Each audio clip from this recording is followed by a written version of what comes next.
Howdy again, and welcome back to another episode of Spunky the Cat Recaps. I'm Spunky the Cat, and I am now using a better microphone, and you know what that means. I'm a professional. Shout out to Shangela.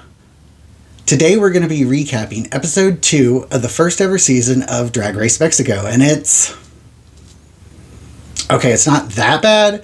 I'm going to give you the breakdown of everything that did and did not happen. To quickly recap episode 1, spoilers are in play right now if you have not watched that episode. We had 11 queens arrive in my favoriteest of workrooms. They are all unique and stunning in their own ways. There was a Piñata mini challenge won by Margaret Ija, and the maxi challenge was a hometown look runway won by Christian Peralta. The bottom two were Ms. Vallarta and Vermelia Noir. They lip-synced for, spare change, I guess, because it certainly was not a lip sync for your life. Long story short, it was a poor lip sync. However, both queens got saved, and I was okay with that. How do you feel?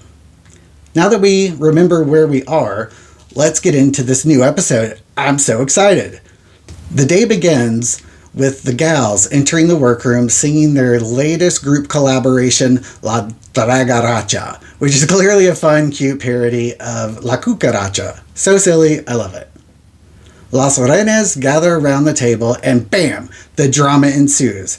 Gala goes right in on Ms. Vallarta and Vermelia for their lackluster lip sync in the last episode. Gala states that they thought both of the queens would be going home for that performance. Ms. Vallarta demonstrates a positive attitude, shakes off the bad day, and exudes confidence for a new day and challenge. I like this, and I hope she was worth the save. The siren goes off, and the queens need to walk 7 feet. That's a little over 2 meters for you metric Marys out there. Somehow in the process, Gala managed to trip and fall down, all while being adorable at the same time. She dusts herself off, giggles, and gathers herself. Lolita pops on the screen with a very dramatic monologue, leaving the girls feeling that it's going to be the time to live out their telenovela fantasies. Lolita enters the workroom looking androgynous and stylish AF, and I live. Lolita immediately reminds the queens that last week's lip sync for Spare Change was not up to par with the standards of Drag Race Mexico. Then we cut to Vermelia's confessional, and she says that she is going to show everyone why she is here. Oh no. Is this foreshadowing she's going to be in the bottom again? Oh geez, I guess we'll see. Valentina shows up behind the gang and is, of course, as stunning as ever. A curtain opens behind her and reveals what looks like a party store setup with the number 15 prominently displayed. Fantastic, it's time for the mini challenge, and it's a quinceañera themed mini challenge. This just did on my pretend earpiece. There is no mini challenge today, and we're headed right into the maxi challenge.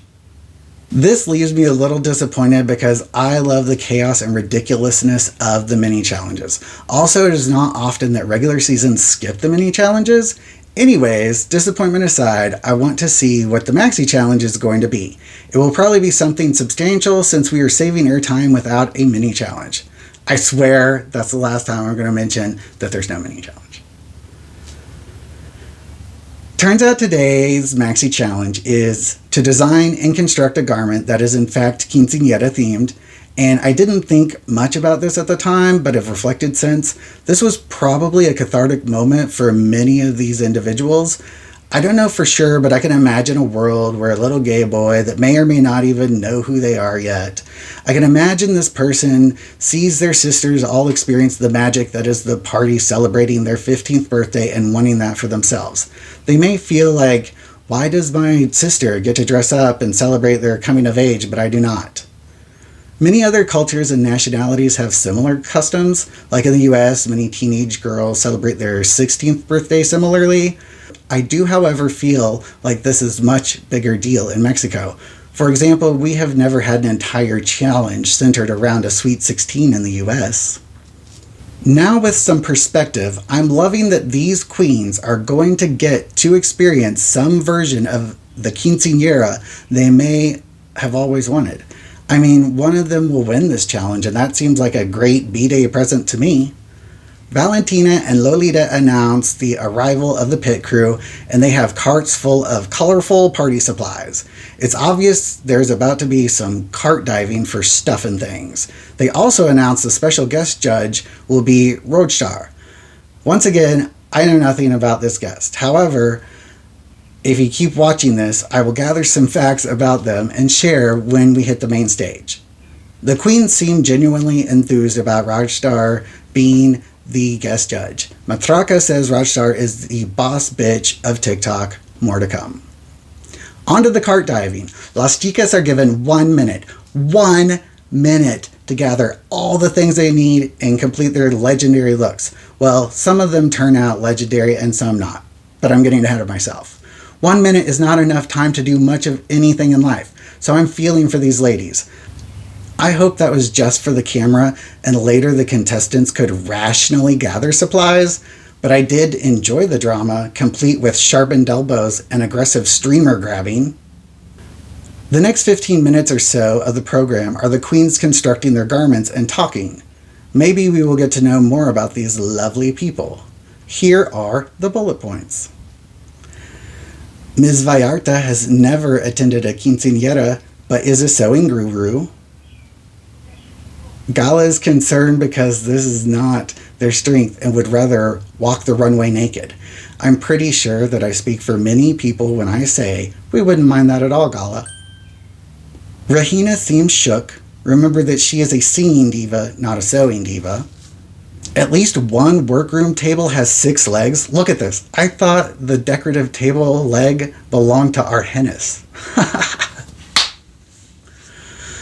There's a lot of dialogue among all the queens, but there's not much of anything to report.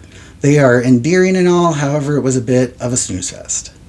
Time for the main stage. Last week I thought Valentina and Lolita looked absolutely the best I've ever seen either of them look on the main stage. What do I think this week? Well, they are gorgeous to say the least. Since I'm sharing my opinions, I'm going to keep it real. Lolita's dress from the waist down has an odd cut that I do not enjoy. Valentina's dress also seems a little off. Maybe it's how the silhouette is shaped because it's kind of top heavy and short, and then panned down and we see heels inspired by fuzzy slippers. It's whatever because they aren't competing for them. The competition is already over. They've already won my heart and respect. It's probably their highest achievement. Eat out your heart, state of California. Oscar Madrazo is back, as he will be every episode. He is the 3rd permanent judge on the panel, and he is a vision in negro. He gives us a bit of Tata Shake. I don't know about you, but I've been missing seeing him all week. They welcome Roadstar to the show, and as promised, here is what I've learned about Roadstar at a very brief search of the World Wide Webs. Maybe I am bad at interneting, but I didn't find much other than they are a comedian and TikTok star with over 500,000 subscribers. That's almost equal to the amount of pesos the winner of this series will receive. If I watched Roadstar's TikToks, I would probably learn much more about them, pero no hablo español. Therefore, I doubt I would learn much. Feel free to tell me about your favorite Roadstar content down below. The time has come for the queens to walk the runway on the main stage, and for us to read them for filth. But only if they deserve it. And also, this is my opinion, which has zero value in real life currency. So with nothing on the line, we can start with the first look of the night, and that belongs to Serena Morena. Before I show you her creation and presentation, I'd like to remind you of my rating scale for these looks. I'm a silly guy, and so I wanted to keep it lighthearted. The queens will receive one of the following ratings: No Way Jose, Just Okay Jose, and Yes Way Jose. I feel those are pretty self-explanatory. Time to be a judgy McJudy. When Serena turns the corner and starts to stomp, my jaw drops. I'm absolutely loving the unique silhouette created by her strategic placement of the Mylar balloons. As she walks the runway, my jaw returns to its normal, upright, and locked position, and I'm able to get more into the details. The top of the garment is not great, but acceptable. Serena, you get a just okay, Jose. Next we have Galavaro. And if you remember, she was the clumsy one that fell down and was the biggest worrywart in regards to garment construction. Well, the editors got me, or Gala got mad help, because I love this. She looks fantastic and the execution is mid to high. Galavaro, you get a yes way, Jose. Matraca is our next queen up, and she is delivering a moderately enjoyable look. Her presentation on the runway is an appropriate level of cutesy fun flirtatiousness for a 15-year-old. We all know that from episode 1 I am Team Matraca, and she gives me frontrunner vibes. That's how you know I'm being impartial, because I'm going to give this look a just okay, Jose. Following Matraca is Lady Caro, and I really enjoy this overall. My favorite part is the voluminous pastel skirt for the gods. This is the kind of skirt that one wears because they don't want anyone too close in proximity. They are that bee and you cannot approach. The top is basic and underwhelming, but I do enjoy the custom appliques that Lady Caro used for embellishment. Her makeup and hair are also gorgina. This look has earned a yes way, Jose. Our Hennis hits the runway, and she is the queen that snatched the quince balloons. When I saw the queens going in for the materials, I wondered which queen would grab those and use them. Turns out it was our Hennis. She quickly tosses them aside and reveals her impeccably constructed garment. Our Hennis has created something that I would expect to see in the rubbish bin after a quinceañera, but that quinceañera was at the Met Ball. I love this look, and the more I see it, the more I appreciate it. What is the official rating? It's a yes way, Jose. Coming fresh off the bottom 2 last week, we now have Ms. Vallarta y no es bueno. Her outfit is giving me Jiggly Caliente baked potato couture modernized for 2023 entirely in copper foil. I don't know how difficult it is to make clothing because I've never tried. I imagine that it's quite difficult. And I won't be as harsh about the garment as I will be about her makeup and hair. Cosmetics and wigs are components that almost all queens use in their aesthetics. This makes them easy benchmarks to assess the queen's technical and creative abilities. Let's zoom in a bit. Eek. I appreciate you putting out your art. This is our first No Way Jose of the week. Pixie Pixie is our next stowaway to walk the plank. Come on, goth kid that hates cake. I like that she is doing something different than everyone else based on the colors people are choosing. Then tossing the cake off the runway was fun, I guess. It fits into her theme because I could see some angsty teenager that didn't even want to party get mad and throw something out of protest. The garment itself has a lot going on. Too much. Her makeup is doing the job, and this was very original. This week, Pixie Pixie gets a just okay, Jose. Moving on, we have Vermilion Noir. She is another queen that can beat that face like Gordon Ramsay beats eggs. Thoroughly. Her creation, however, is not a dish that Gordon would serve. There is so much going on, including a prop that is a table or bar or whatever. It's pretty clear that the prop's being used to disguise the fact that her skirt's unfinished and looks bad. Vermilia was in the bottom 2 last week. Is she going right back there again? I'm giving this look a no way, Jose. And cue Christian Peralta, last week's Maxi Challenge winner. Will this week be a repeat win for her? She states that for her inspiration, this short-skirted little number is Regina George from Mean Girls and Paris Hilton from, well, real life.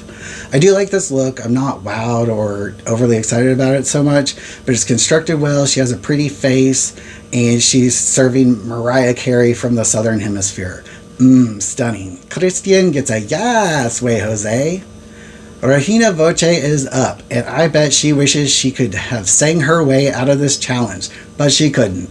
Her look is shaped well. It's also very colorful. I feel like it is quinceañera realness because it represents the poor choices we make in our youth. Flip side of that is you could not diminish her light, and she's living out her teenage dream on the runway. The presentation is better than the garment. I wish it was not so bulky around her neck. Removing those feathers would have done it a little bit more justice. So I'm going to give her a just okay, Jose. Finally, we have Margaret Ija, and she looks stunning. She was one of the girls that claimed to be a seamstress, and she lived up to her claim. The combination of shapes and colors makes for an interesting creation that will live rent-free in my head. She even made her mini her, and it was stunning as well. I only have good things to say, so clearly this is a yas way, Jose.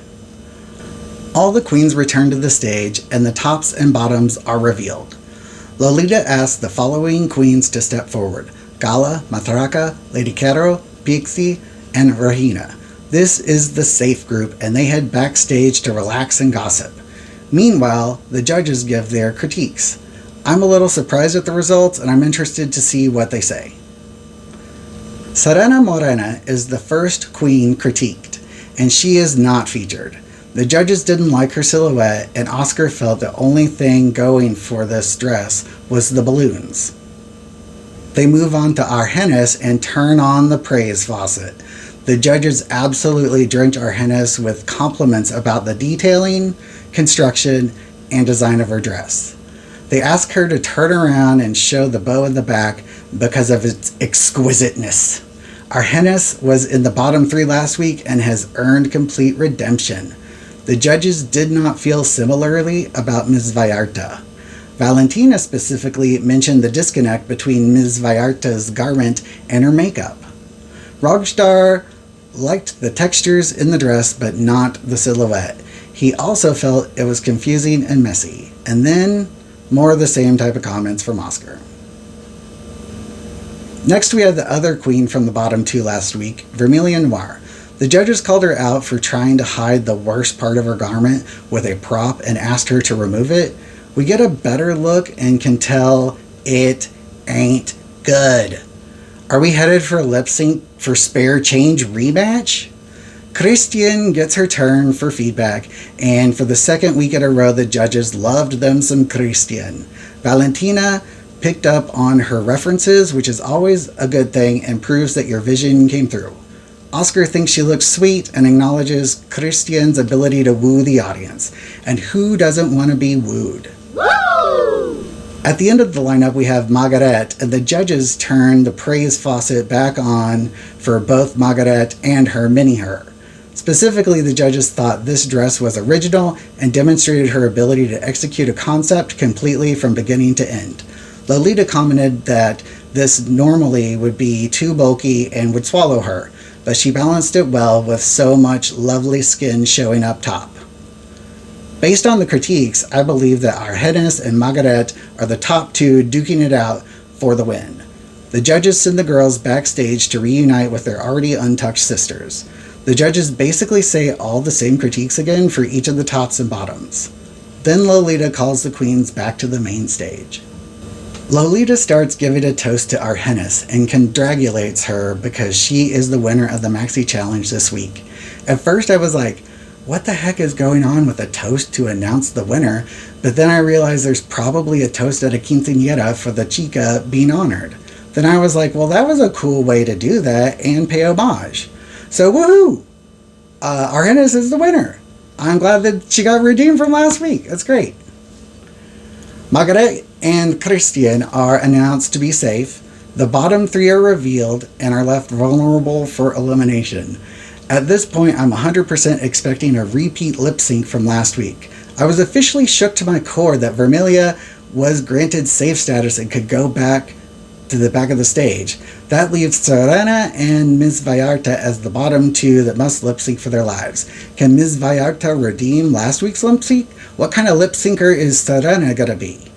The music begins and Ms. Vallarta already appears checked out. She walks to the back of the stage, waves, and leaves the stage. She was clearly not wanting to lip sync. Instantly, I could not believe someone is quitting. No! Well, I guess Serena isn't going to have much of a challenge. And then gag. Back on the stage is Ms. Vallarta strutting her stuff. It was a fake out. Sweet. The other girls, in addition to Valentina, felt like the lip sync was in a bit of a lull, but the girls picked it up and delivered a fine lip sync. It was better than last week's lip sync for sure. Ms. Vallarta was highly featured in the edit, and I thought she did well.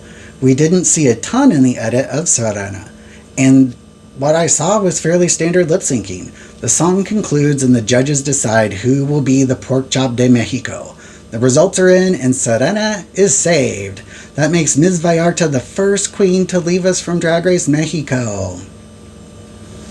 I have conflicted feelings about this because I feel like Ms. Vallarta won the lip sync. However, I understand that she had a second chance already and technically blew it. Serena had not received such favor as of yet. Hopefully Serena can redeem herself next week like how Argenis did this week. It's now the moment everyone has been waiting for. It's time to give my highest honor to Margaret Ija. Congratulations, Margaret. You get the Jose You Slay honor, and man, I bet you feel honored. Ha! Next week, we are going to once again have a mini challenge, and it looks messy. Based on the comments from the judges in the preview, it looks like it'll be an acting challenge. It'll be interesting to see who has the goods to delight the directors with their acting abilities. So tune back in next week. If you like this recap, give it a thumbs up, and be sure to subscribe if you want more recaps of Drag Race Mexico, as well as other franchises of Drag Race. Until next time, adios y mucho amor. Mwah, mwah, mwah, mwah.